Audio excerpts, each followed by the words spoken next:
Sejam bem-vindos ao 5º Congresso Internacional da Tecnologia na Educação do Unisalesiano, o CIT, com o tema Educação Tech, Equilíbrio, Emoção e Futuro.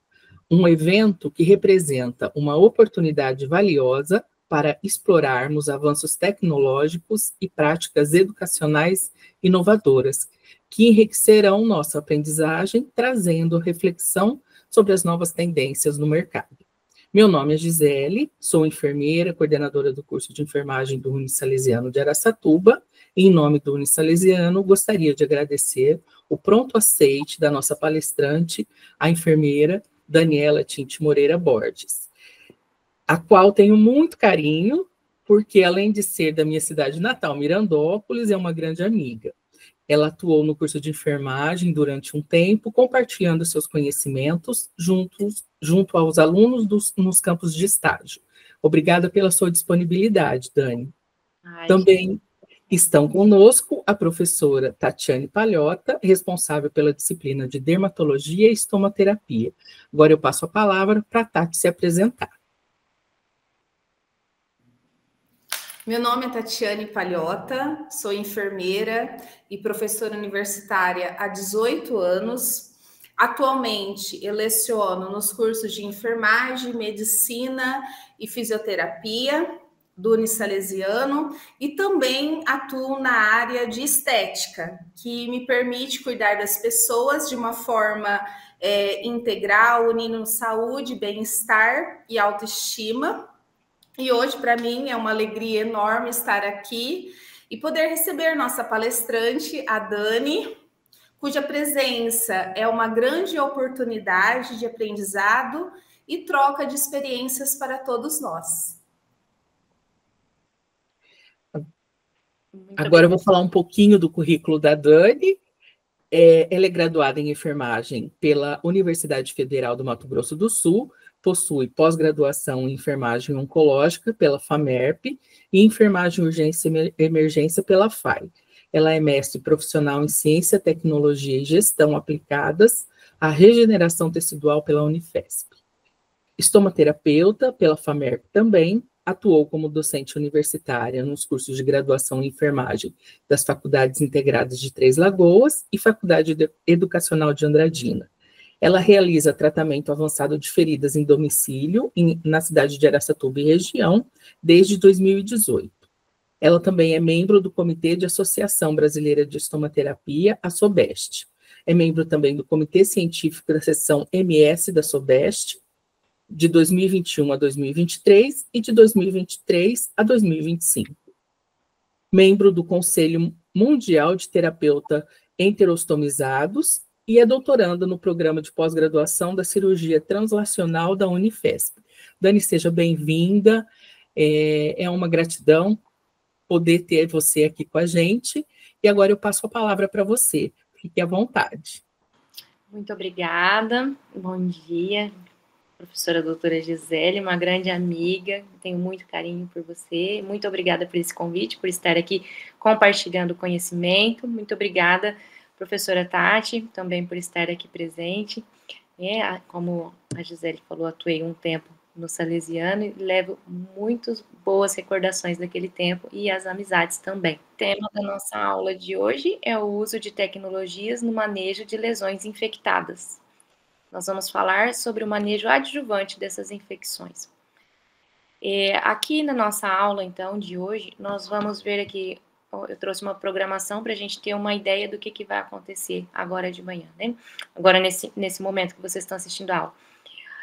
Nós vamos falar um pouquinho, né, relembrar a classificação das lesões, discutir sobre o que é biofilme, a diferença entre biofilme e infecção, como fazer o manejo dessas lesões infectadas, vamos falar sobre as coberturas tecnológicas e as terapias que existem adjuvantes, né? Como, por exemplo, a terapia por pressão negativa, a terapia hiperbárica, a terapia com ozônio e a terapia fotodinâmica, que é com laser. Depois nós vamos discutir um pouco com artigos científicos e alguns casos clínicos.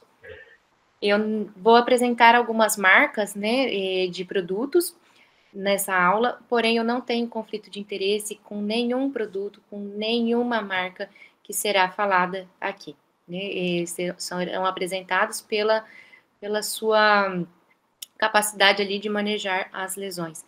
E eu coloco aqui um alerta que essa apresentação vai possuir várias imagens de feridas, né? Feridas infectadas, feridas agudas e crônicas. Então, talvez pode acontecer de alguém se sentir um pouco desconfortável ao visualizar essas imagens. Bom, com relação, então, a classificações das lesões, né, as feridas são classificadas por causas internas ou externas. Então, internas, como, por exemplo, uma úlcera por diabetes, uma úlcera por alguma deficiência vascular, né, e externas, como uma escoriação, uma agressão, um ferimento cortante.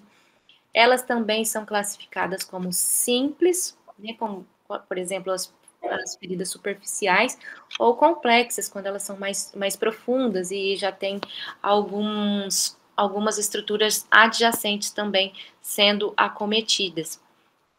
Na primeira foto a gente vê uma ferida simples e na segunda uma ferida já complexa. Elas também podem ser agudas, como, por exemplo, em lesões por cirurgia, né, incisões cirúrgicas, ou crônicas, quando aquele processo de cicatrização está demorado, né, de acontecer, é uma lesão que ela vai aumentando ao invés de cicatrizar e ela se torna crônica. E aí a gente tem algumas problemáticas para a gente pensar a respeito do surgimento de lesões no modo geral. As lesões, elas vão causar nos pacientes muita dor e desconforto, em grande maioria das vezes. Né? Ela onera os serviços de saúde, porque é um problema de saúde pública a nível mundial, o surgimento das lesões. E aí as pessoas vão para os serviços de saúde, especialmente para os serviços públicos, né, e fazer muitas vezes curativos diariamente. Então tem gastos aí com os profissionais, com o material que é realizado o curativo, com os produtos que são utilizados ali para manter a unidade limpa, né, a unidade de saúde limpa, funcionando, com eletricidade, água, enfim, todas essas questões, né, que às vezes a gente não pensa de imediato, né, que tem esses custos para os serviços de saúde. Os estudos mostram também que existem questões sociais quando uma pessoa tem uma lesão. Por exemplo, a qualidade de vida muitas vezes é afetada de acordo com o grau da lesão, né? A gente vê até pessoas no dia a dia, nos meus atendimentos, eu vejo também até pessoas com uma lesão pequena, mas às vezes por questão de estética, né? O jeito que a pessoa se enxerga, aquilo faz muito mal para ela. E claro que as lesões enormes também, né? Que a gente tem muitas lesões que chegam, né, numa forma grave, então afeta muito a qualidade de vida de forma negativa, afeta o trabalho, porque a pessoa não vai muitas vezes conseguir trabalhar com aquela lesão, porque ela está dolorida, porque não pode calçar um sapato, ou porque não pode movimentar o braço, porque de repente sofreu uma queimadura, então ela causa também absenteísmos, e aquelas pessoas que não querem se afastar do trabalho também vão ter muita dificuldade de continuar, né, no trabalho, afeta a autoestima. Então, a gente tem vários fatores sociais também para a gente pensar quando a gente vê uma pessoa com lesão, quando a gente faz o atendimento dessas pessoas. E uma outra questão para a gente se pensar é o conhecimento profissional, porque a pessoa vai necessitar do melhor atendimento disponível para ela naquele momento. E às vezes o meu conhecimento enquanto profissional não está adequado para atender aquela pessoa que precisa. Então, o conhecimento profissional, a atualização, a especialização do profissional, ela faz muita diferença para o atendimento de pessoas com feridas de um modo geral, né? Então, daquelas que têm uma lesão infectada, o conhecimento profissional vai impactar mais ainda. Agora, pensando já diretamente na ação dos micro-organismos nas lesões, né? foco nosso são as lesões infectadas, então vamos pensar já nelas propriamente ditas. Os micro-organismos, eles existem, né, em tudo. Existem nas superfícies, existem no ar, existem na nossa pele, e na lesão não vai ser diferente. Então, vamos pensar assim, temos na pele, nossa pele tem estafilococcus aureus, por exemplo, né? E uma lesão cutânea vai ter o estafilococcus aureus. Mas as questões começam a aparecer quando as bactérias, né, da superfície que a gente tem em contato começam a colonizar ali. Antes de haver a infecção propriamente dita, pode acontecer de se formar um biofilme. Não são todas as lesões que tem, né, o biofilme. Mas a criação do biofilme já caminha para a formação de infecção. O que é o biofilme, então? O biofilme, a infecção, e depois eles vão tornar a ferida crônica. O biofilme é quando existem micro-organismos, geralmente bactérias, que estão ali ligadinhas umas nas outras e ficam na superfície da lesão. E esses micro-organismos, eles ficam numa matriz de uma substância polimérica extracelular, um exudato ali, né? E eles formam um mecanismo de resistência e sobrevivência. Então, na superfície da lesão, vão ter micro-organismos que não vão deixar a lesão cicatrizar. Ali eles ficam como se fosse uma sopa, vamos dizer assim, né? Ficam em cima ali da lesão e eles ficam resistentes e eles tentam sobreviver ali nessa sopa de micro-organismos. E aí o produto que a gente coloca ali na lesão, muitas vezes não consegue passar essa barreira para fazer a lesão cicatrizar. E aí a lesão lá embaixo ela vai aumentando e essa sopa também ali, né, vai aumentando ali a quantidade de bactérias. Isso é o biofilme. Ele é muito difícil de visualizar, né? Tem estudos que mostram, que falam que o biofilme geralmente tem um aspecto brilhante, mas a gente tem lesões também que a gente fica na dúvida se tem biofilme ou não. Ele não é possível de ver a olho nu. Como a gente sabe que a lesão, ou suspeita, né? Geralmente a gente suspeita que uma lesão tem biofilme, porque é uma lesão que não vai avançar. Você põe a melhor cobertura ali, ou põe um tratamento convencional com cremes e pomadas ali, e não penetra, você vai ver que a lesão não vai avançar, mas ela ainda não está com os sinais de infecção. E a infecção propriamente dita acontece quando, então, esses micro-organismos estão ali e eles se multiplicam dentro da lesão, sobrecarregam o sistema imunológico do hospedeiro, né, do paciente que possui aquela ferida, e levam a um dano tissular maior. Ele impede também a cicatrização tecidual, podendo também levar a uma infecção sistêmica. Então, a bactéria que está ali naquela lesão pode se multiplicar, sobrecarrega o sistema imunológico do ser humano e, além de causar uma lesão, uma infecção ali no local, ela pode se espalhar pelo corpo, né? Então, quão grave é isso, né? Quão grave é a gente cuidar de um paciente com uma lesão infectada, porque se a gente não fizer o adequado para ele pode ter uma sepse, pode levar a óbito devido a uma infecção que começou lá na lesão, que a gente poderia cuidar, né?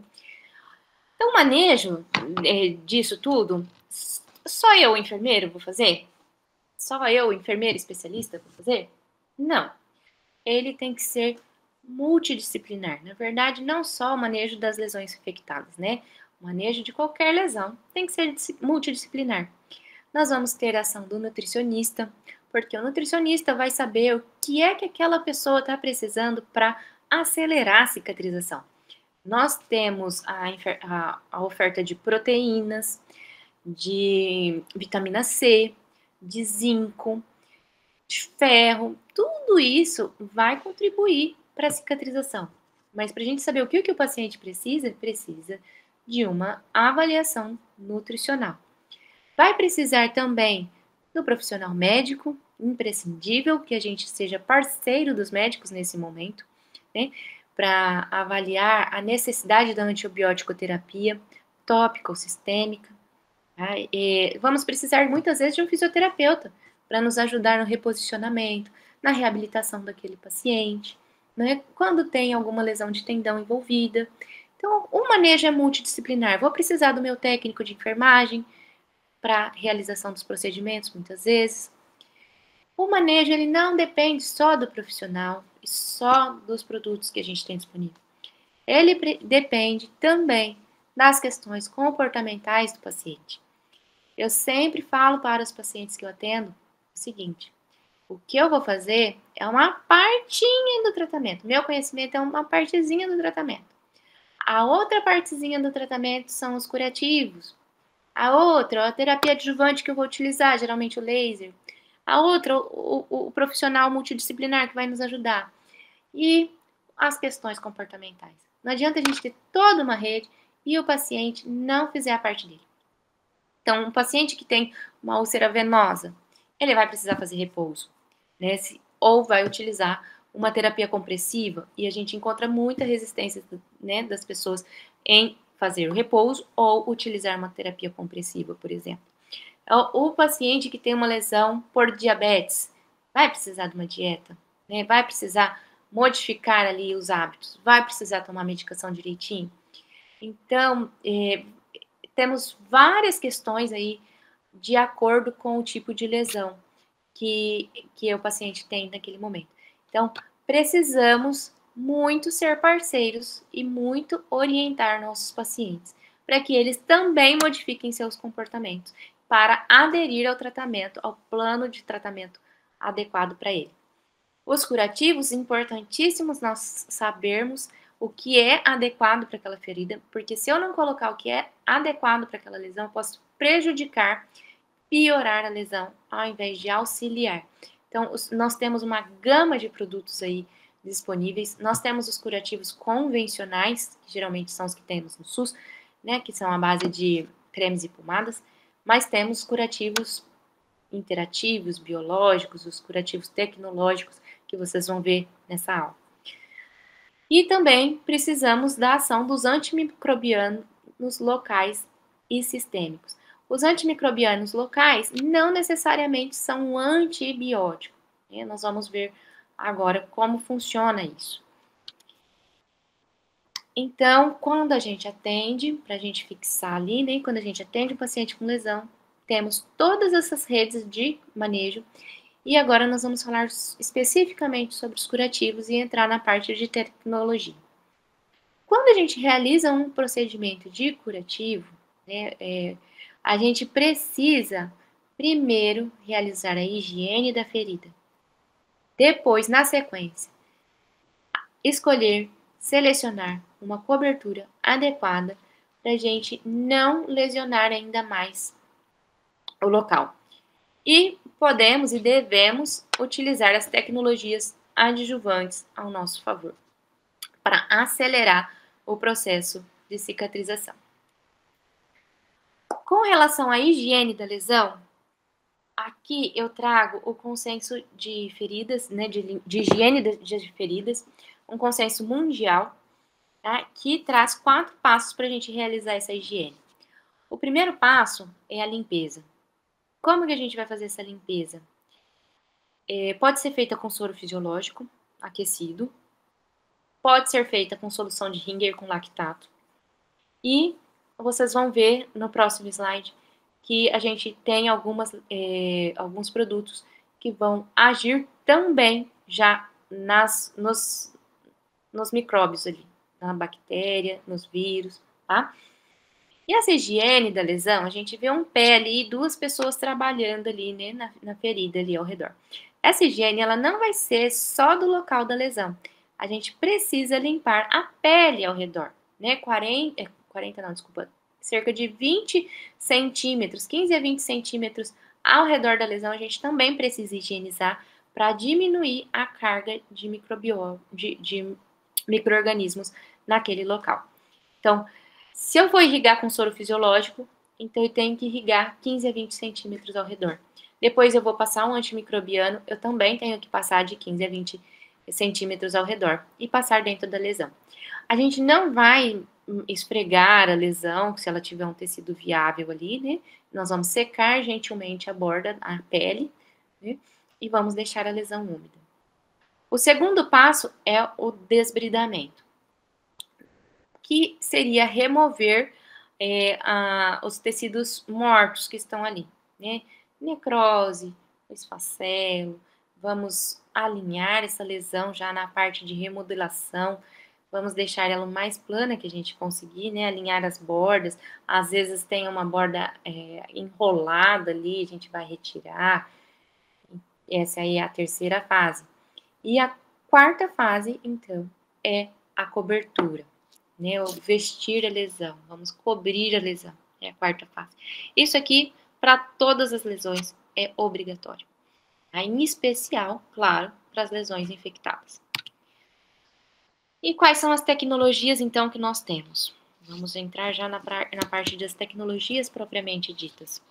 Para realizar a higiene da lesão, além de um soro fisiológico previamente aquecido, por que aquecido? Porque ele já entra na temperatura interna da lesão. A gente não precisa esperar que o soro chegue à temperatura, né? Então, se a gente coloca um soro gelado ali, né? Tem pessoas que ainda têm o costume de guardar o soro na geladeira, e a gente põe o soro gelado ali, vai retardar o processo de cicatrização. Se a gente coloca o soro na temperatura adequada, aí, que é, né, uma temperatura mais próxima ali da pele, a gente não precisa esperar o soro chegar naquela temperatura. E nós podemos aquecer esses produtos também, especialmente a polihexanida. Então, trouxe 2 produtos aqui que são bastante utilizados, tá? E temos, falando neles, também no consenso mundial de feridas infectadas, que são a polihexanida bigonida, que é conhecida como PHMB. Temos diversas marcas no mercado, tá? Aqui eu trouxe a Protosan e o Pielsan, que são 2 bastante conhecidas. Eles vão, então, a gente vai aplicar essa solução na lesão logo após o soro. E aí a gente pode aplicar com a gaze, embeber a gaze com essa solução e aplicar. Nós vamos deixar agir de 5 a 15 minutos. E esse produto vai romper a membrana celular das bactérias, inativar o DNA e impedir, então, né, que ela vai se replicando. Impedir não, mas vai diminuir a replicação dessas bactérias, tá? Eles têm ação residual, tanto ele quanto o ácido hipocloroso. O ácido hipocloroso tem um mecanismo de ação bastante semelhante.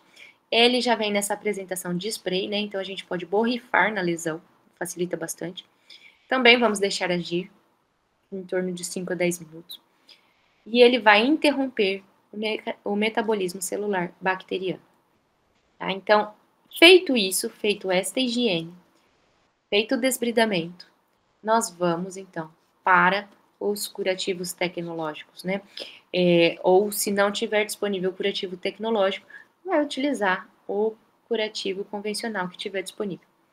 Porém, a gente tem hoje à disposição diversas tecnologias que são muito eficazes no tratamento das lesões infectadas, como, por exemplo, alginatos, iodóforos e outros que são impregnados com prata.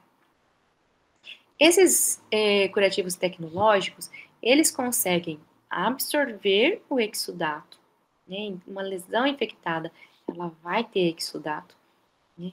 Então, ele absorve o exudato, ele faz o desbridamento da lesão. Então, quando a gente vê uma lesão com aquele amarelinho, né? Vocês vão lembrar aí na cabeça de vocês, quem já viu uma lesão infectada, aquele amarelinho que tem, eles vão comendo, né, e vão deixando mais o tecido viável surgir. Então, aqui, as duas apresentações aqui de cima, eu trouxe o Flaminal Forte, o Safigel, que são alginatos. A gente aplica na lesão, ele vai fazer o desbridamento. É para lesões e ele também pode absorver o exudato, tá? O gel é melhor utilizar com lesões com pouco exudato, né? E mais esfacelo, mais tecido necrótico já endurecido, que aí o gel vai dar uma amolecida. E temos também aqui o iodosorb, porque, perdão, os produtos à base de iodo, eles são ótimos, né? O problema é a toxicidade do iodo. O iodosorb é um iodo em cadexômero que ele não é liberado para o organismo. Então, ele não é citotóxico. A gente pode utilizá-lo com segurança. Nas lesões também. Tá? E temos as placas, né? As famosas placas. Aqui, eu trouxe aqui uma placa que é com alginato. Aqui uma placa impregnada com prata. E, na verdade, é uma espuma de poliuretano. O Aquacel, que é uma hidrofibra impregnada com prata. E o Aquacel Foam, que é uma espuma de silicone impregnada com prata.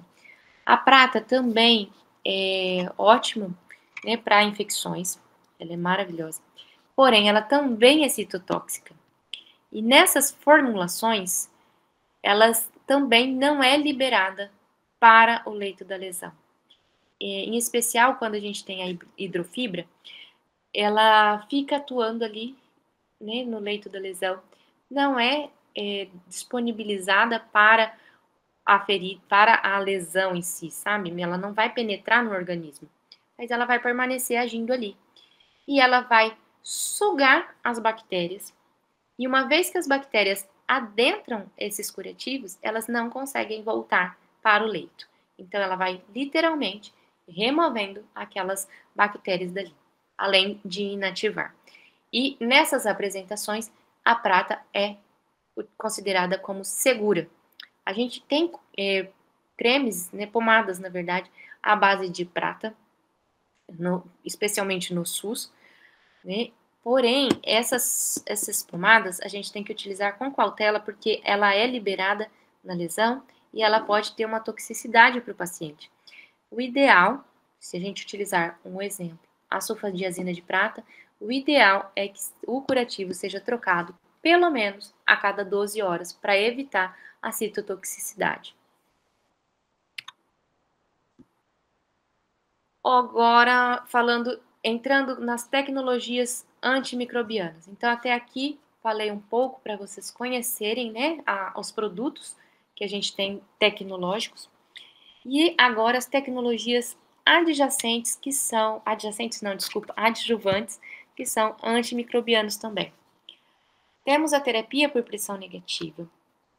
Essa terapia, ela geralmente é realizada em âmbito hospitalar, ela é de alto custo e é utilizada em lesões, especialmente, né, em lesões maiores, de difícil controle, onde a gente vai colocar uma espuma, daqui a pouco vocês vão ver a foto, e vai fazer uma sucção contínua daquele exudato.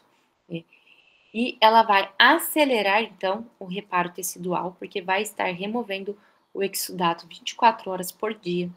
Reduz a colonização bacteriana, a infecção. Reduz a dor e o edema. Então, é uma tecnologia confortável para o paciente utilizar. E, embora ela tenha alto custo para colocar no hospital, ela tem um curativo mais baixo com relação ao curativo convencional. Porque se a gente for realizar um curativo convencional numa lesão complexa, vamos supor um abdômen, né, aberto, uma deiscência cirúrgica abdominal, um exemplo. Se a gente for realizar o curativo ali, nós vamos ter que, muitas vezes, trocar durante o dia.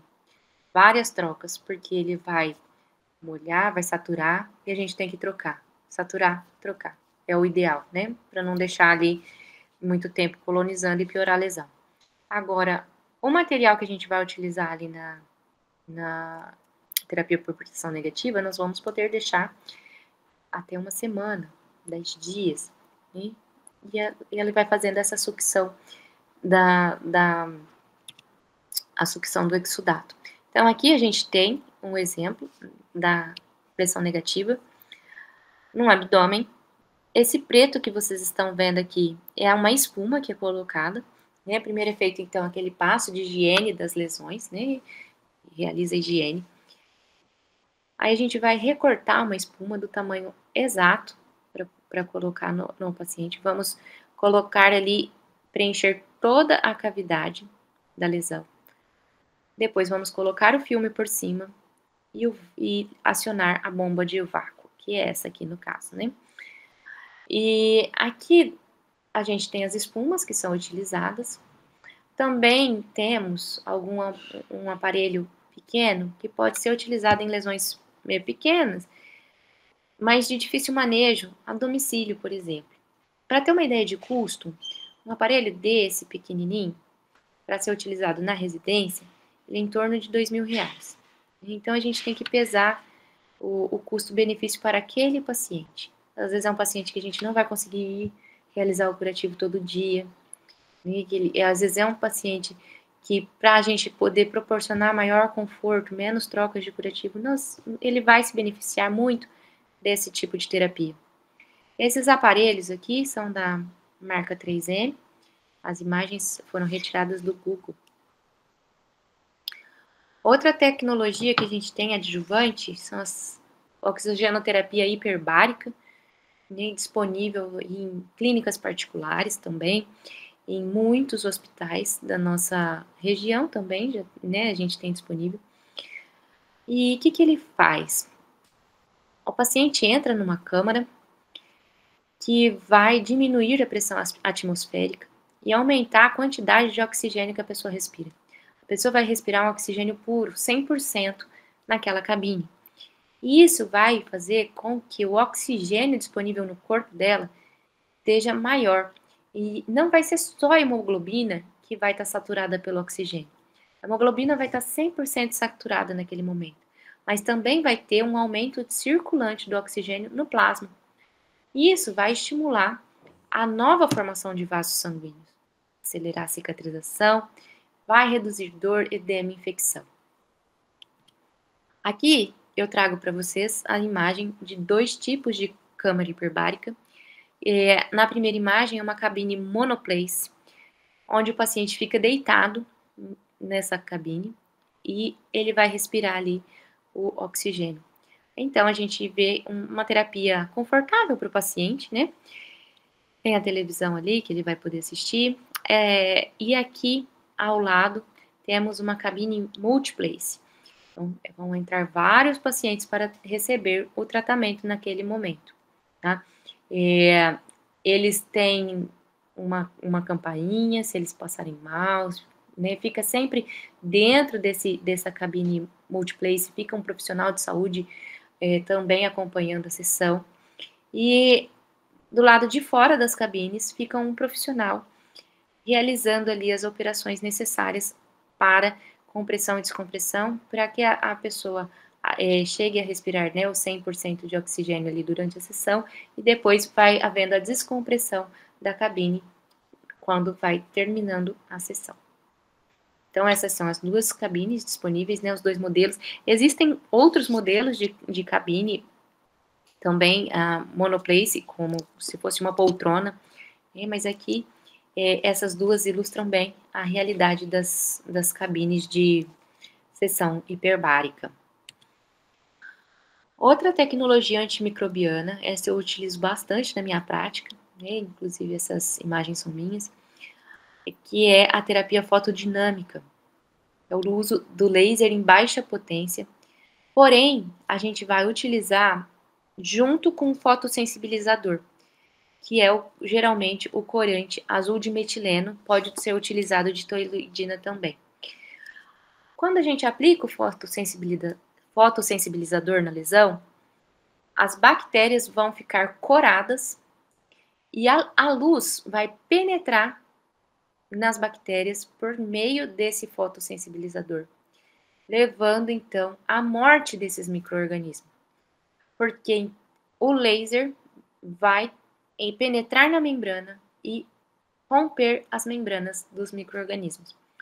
Nessa terapia, a gente não utiliza apenas para matar bactérias, mas os fungos e vírus presentes no local também morrem com essa terapia utilizada.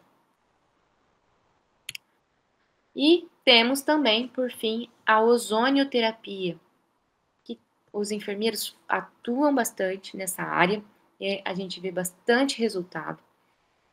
Ela pode ser feita, como a gente vê na foto, com a bag de ozônio, né? E essa bag, na verdade, é um saco plástico, vamos falar assim, né? Específico, claro, da lesão. A perna ou a lesão fica garroteada aqui, né? Na verdade, é só para que o oxigênio aqui ozonizado não saia. E aí a gente coloca uma sonda que vai levar o ozônio do aparelho para a lesão. Tá? E pode ser feito também por meio de óleo ozonizado. O ozônio vai oxidar as membranas celulares das bactérias e favorecer a destruição das bactérias, ao mesmo tempo que vai melhorar o metabolismo celular saudável e acelerar, então, o reparo tecidual. Então, são essas as terapias adjuvantes, as tecnologias adjuvantes antimicrobianas que nós temos disponíveis para auxiliar no manejo das infecções. E agora eu trago aqui alguns artigos científicos que vão falar exatamente sobre essas técnicas que eu discorri aqui. O primeiro artigo que eu trago é um estudo nosso, né, do nosso grupo de pesquisa da Unifesp. A gente realizou um estudo de custo-efetividade um paciente que tinha úlceras venosas há 34 anos. Então, eu não vou entrar no mérito do custo-efetividade, né, porque aqui o nosso foco é o manejo aí das lesões infectadas. Então, a primeira foto que a gente tem aqui são das lesões, uma foto do próprio paciente, né, em membro inferior esquerdo e direito. Então, ele tinha várias úlceras, né, uma ao lado da outra, assim. Várias úlceras. E há 34 anos ele vinha tratando essas úlceras, mas elas nunca tinham fechado efetivamente. E aí, nós tratamos, então, com o polihexanida bigonida, né? Fizemos a higiene, lógico, com o soro fisiológico. A seguir, o PHMB, deixamos agir. Depois foi colocado a hidrofibra impregnada com prata. E também, por cima, uma terapia compressiva.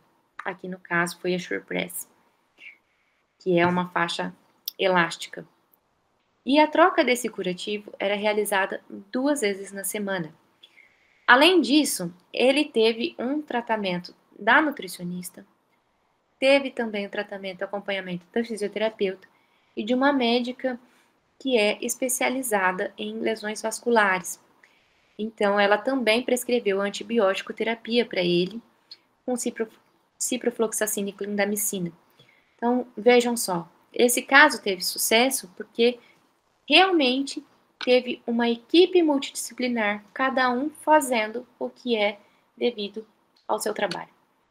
E aí o que a gente teve é que as úlceras que não cicatrizavam em 34 anos, elas cicatrizaram em 2 anos, né, completamente, como vocês podem ver aí na última imagem de baixo. Bom, então, quando a gente pensa, assim, um adendo rapidamente de custo-efetividade, quanto será que não foi gasto de materiais, de tudo aquilo que eu falei, de profissional, né, o gasto do serviço público em geral, 34 anos utilizando os curativos convencionais versus 2 anos utilizando as tecnologias a favor, né? Então, é claro que 2 anos o custo foi menor. Agora eu trago aqui um estudo falando sobre a pressão negativa em feridas. Aí a gente tem vários estudos, né, que falam sobre a pressão negativa. Porém, tem estudos que não fecham assim uma conclusão propriamente dita se há diferença ou não na aceleração da cicatrização, né? Então, existem ainda estudos que são sem uma clareza para a gente saber se foi efetivo ou não, especialmente quando a gente compara quando os pacientes fizeram curativos tecnológicos, né? Então, às vezes, o estudo traz uma comparação da pressão negativa com os curativos tecnológicos. E aí não fica claro qual foi melhor. Mas, no geral, se a gente comparar a pressão negativa com os curativos convencionais, daí a gente tem, sim, uma evidência clara de que a pressão negativa é maior, é melhor, né, para o tratamento daquelas lesões. Com relação à câmara hiperbárica, né, o que a gente sabe é que quando ela deve ser feita sim, mas, claro, de forma adjuvante. Então, ela é feita não para substituir, né, os tratamentos, mas sim de forma adjuvante. Então, o paciente também precisa das coberturas tecnológicas, também precisa de desbridamento, dos antibióticos, e aí entra a hiperbárica como uma terapia adjuvante com bons resultados. E o laser, né, a fotodinâmica, a terapia fotodinâmica para tratar as lesões infectadas. O laser, a gente tem uma dificuldade também de ensaios clínicos randomizados. Existem poucos, porém, tem essa revisão sistemática feita na Unesp, que diz que o PDT, que é a terapia fotodinâmica, é uma excelente alternativa para tratar as lesões infectadas. Mas a gente ainda sabe que é preciso haver mais estudos nesta área. Então, essas terapias, a gente vê que elas realmente vêm para potencializar o tratamento de forma adjuvante, né? Sozinho o laser não faz nada. Sozinho a hiperbárica não faz nada. Sozinho o ozônio não faz nada. Né? Aqui a gente tem, para finalizar, o ozônio, né, como um tratamento tópico em feridas infectadas, e ele também melhora bastante o tratamento. E a gente tem aí um crescimento dos estudos no ozônio, está muito em alta, mas a gente percebe que também é uma terapia adjuvante. Passar o óleo ozonizado sozinho na lesão infectada não vai resolver. Né? Fazer só a bag de ozônio, a gente vê muitos profissionais que realizam essas práticas, né? Então eles precisam melhorar talvez o conhecimento deles a respeito, e ver que a gente não trabalha sozinho. Já atendi alguns pacientes que vieram apenas com o uso do óleo ozonizado. E a gente tem que ter na nossa cabeça que eu não vou tratar sozinho uma lesão, só com óleo ozonizado, só com o laser. Então, é um conjunto de coisas, tá? São ótimas tecnologias que a gente tem disponíveis, mas sempre para utilizar, para nos auxiliar a obter melhores resultados para o paciente. E eu encerro aqui a minha apresentação, me coloco à disposição para esclarecer as dúvidas possíveis. E agradeço a atenção em vocês me ouvirem até agora. Muito obrigada. Dani, agora nós vamos fazer algumas perguntinhas para você, tá bom? Claro, vamos lá. Dani, qual o maior desafio no tratamento de feridas infectadas? Para mim, o maior desafio é ao multidisciplinar. Às vezes a gente atende um paciente com uma ferida infectada, que a gente precisa de um olhar clínico ali, né, atencioso para o uso de antibiótico, ou um antibiótico que seja realmente específico para as lesões.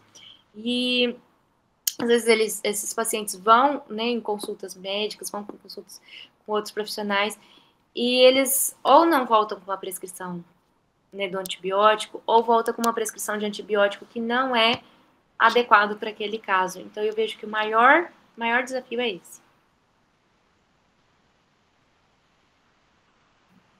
E Dani, o que temos disponível hoje no SUS? Depende muito do município. né, daquilo que o município faz de contrato com as empresas. Eu sei que existem, o mais básico, né, que sempre vai ter nos municípios são a papaina, a sulfadiazina de prata, é o que sempre vai ter, a colagenase, né, sempre tem no SUS. Agora, a gente tem municípios que fazem contratos bacanas e conseguem disponibilizar todos esses materiais, né, as tecnologias de curativos, conseguem disponibilizar. Agora, com relação ao laser, ao hiperbárico, aí já são mais difíceis, né? Não são todos os municípios. Geralmente, por exemplo, a câmara hiperbárica geralmente é regional, né? Mas existe sim uma terapia pela hiperbárica, por exemplo, pelo SUS. É importante, né, que a gente tenha acesso a essa informação, né, porque às vezes as pessoas acreditam que as tecnologias só podem ser utilizadas em serviços privados, né, mas, como você mesmo colocou, né, Dani, dependendo do município, é possível ter acesso a essas terapias, né, que são tão eficazes. Assim, eu queria parabenizar pela sua explanação, porque é um assunto assim que ele nunca se acaba, né? Sempre existem, eu tenho 30 anos já de profissão, então eu vou ouvindo as transformações e eu vou pensando, né, como as coisas vão se modificando, vão se atualizando, aquele conhecimento que era único e exclusivo, ele cai por terra, né? Então, como é importante a gente poder compartilhar e assim e ver essa experiência vasta que você tem nessa área, né? Então, é uma satisfação poder partilhar desse seu conhecimento. Te ouvindo, Dani, qual é uma dificuldade sua que você percebe com relação a questão dos tratamentos, assim, um ponto que você colocou é essa questão da equipe multidisciplinar, né? Que uma formiguinha só não pode transformar, né? Mas, enquanto enfermeira, o que você acha fundamental, assim, da tua vivência para que exista uma adesão melhor ao paciente, né? Você trouxe esse artigo aí de 35 anos de tratamento, então imagina uma pessoa que há 35 anos, né, que a gente vê essas úlceras que não cicatrizam mesmo de jeito nenhum, imagina a alegria dele, né, em poder ter a perna dele perfeita, né, sem úlceras. Então, assim, eu fiquei pensando, né, enquanto enfermeira, qual é, assim, uma situação que você lembre que te trouxe muita satisfação, que foi desafiadora? Olha, Gi, são tantas coisas, né? Antes de responder essa pergunta, eu só queria complementar a anterior, mas na verdade já respondendo essa junto. Porque os municípios muitas vezes disponibilizam, né, esse material. Mas eu vou falar também já uma situação que entra também um pouco na sua pergunta. Não basta o município fornecer. A gente tem que se capacitar. Eu falo por mim mesma. Eu sempre gostei muito dessa área, mas eu já trabalhei em Araçatuba muito antes de eu me especializar, focar nisso, e tinha excelentes coberturas, mas eu mesma não sabia usar adequadamente, né? Hoje eu sei. E eu vejo também, assim, como uma dificuldade, às vezes, ter no município, né? E o profissional que está lá não sabe manejar, né? E fica complicado, né? Às vezes, essa minha relação com a relação do profissional, porque às vezes é um profissional muito engessado, né? Que não está disposto a aprender e faz mau uso do material, né? Isso aí existe. Agora, com relação, assim, a um caso desafiador, aconteceu aqui em Mirandópolis e que me deu muita satisfação, muita mesmo. Eu atendi uma moça jovem, da idade da minha irmã 10 anos mais nova que eu. Ela foi atropelada. Ela caiu de moto e o caminhão passou em cima do braço dela. Então, assim, todos nossa, foi um choque, né? A cidade é pequena, um choque. Todos achavam que ela ia perder aquele braço. Todos achavam. E o caminhão passou por cima do braço dela e o braço dela foi ali estraçalhado. E ela chegou para mim, após algumas cirurgias, com muita dor. Me lembro o dia que eu atendi ela a primeira vez. Com muita dor, muita dor. E a profissional que estava fazendo o curativo dela era, inclusive, tia dela, coitadinha. E ela esfregava a lesão, esfregava debaixo do chuveiro. E aí, quando eu cheguei, fui fazendo as coisas, né, nas técnicas novas, enfim. E hoje, enfim, ela passou por um processo transformador e lindo. E ela está trabalhando lindamente. Ela não perdeu o braço, perdeu um movimento, perdeu os 20 centímetros do braço. Mas, assim, é tão lindo ver ela atuando hoje e saber que eu fiz parte daquela cicatrização, sabe? Com o mínimo de cicatriz possível, né? E eu estive ali ao lado dela, isso daí é tão gostoso de ver, né? Não tem dinheiro que pague essa satisfação. E aí foi um caso muito desafiador e muito gostoso de acompanhar. Hoje eu a vejo trabalhando e me dá muita alegria, muita alegria. E eu acho que os profissionais, assim, têm que se especializarem naquilo que gosta e atender o que gosta. Se eu vejo que o caso não é para mim, não é para mim, mas eu vou te indicar a fisioterapeuta que vai te atender melhor. Não é para mim, mas eu vou te indicar a enfermeira Tati, que atende, né, a parte de estética, ela vai saber melhor. Então, assim, também reconhecer que eu não estou capacitada para fazer tal atendimento. Né? Eu acho que isso daí também é muito necessário do profissional. Eu não sei se eu respondi mais ou menos. Com certeza, né? Esse olhar maduro. Esse olhar quando eu me formei. É muito importante mesmo. Muito, né, na vida. Aprendemos muito, nossa.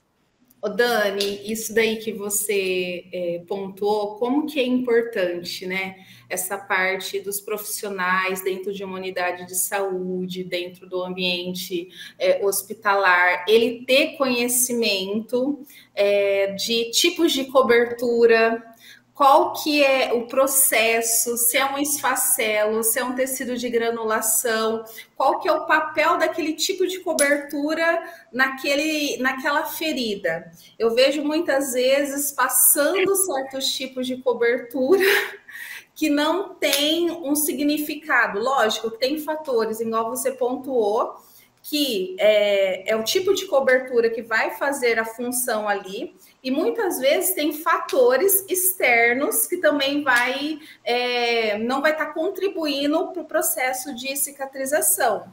Mas que eu percebo nos meus anos de experiência é o que? Falta de comprometimento, muitas vezes, de alguns profissionais que deixam a desejar nessa parte de tratamentos de feridas. Sem dúvida, como esse caso, né, que a Gisele citou do nosso estudo. É um senhor de 34 anos de tratamento. Poxa vida, ninguém olhou e falou, meu Deus, isso não é para mim, né? Isso não me pertence mais. Vai ali que é o ambulatório especializado, né? E é uma situação, assim, há muito a ser trabalhado, né, nessa área, como na saúde como um todo, né? Infelizmente, a gente vê e acaba gastando também de forma incorreta, né? Ah, a fibra com prata é cara, né? Eu concordo. Ela não é barata, mas se eu souber utilizar, ela vai se tornar barata. Sim. Então, é um trabalho, assim, que não depende só de um, né? Eu acho que todo mundo tem que estar aberto, né? O ser humano é uma coisa muito louca, né? Às vezes não está aberto para essa troca de informação, né? Infelizmente. Mas estamos aí para ajudar as coisas a melhorarem, né? Com certeza. Temos mais perguntas? Eu acho que não, né, Tati? Não, eu acho que foi muito esclarecedor. Dani, meu muito obrigada pela sua participação. Tenho certeza que a sua experiência profissional agregou muito valor aos nossos acadêmicos. E, em nome do Unisalesiano, agradecemos a sua disponibilidade. Eu agradeço muito o convite, é uma alegria para mim partilhar desse conhecimento, né? E saber que quem está assistindo ali, a gente está plantando uma sementinha, né? E com certeza alguns frutos surgirão. Agradeço mesmo de todo o meu coração, é uma alegria rever vocês, né? Mesmo que online. Muito carinho por vocês, muito mesmo. E, enfim, estou à disposição. Sempre que precisarem, contem comigo. Muito obrigada. Dani, muito obrigada por toda essa disponibilidade sua, e a gente está muito contente com... Eu aprendi muito hoje. Muito bom. Que bom. Obrigada, gente.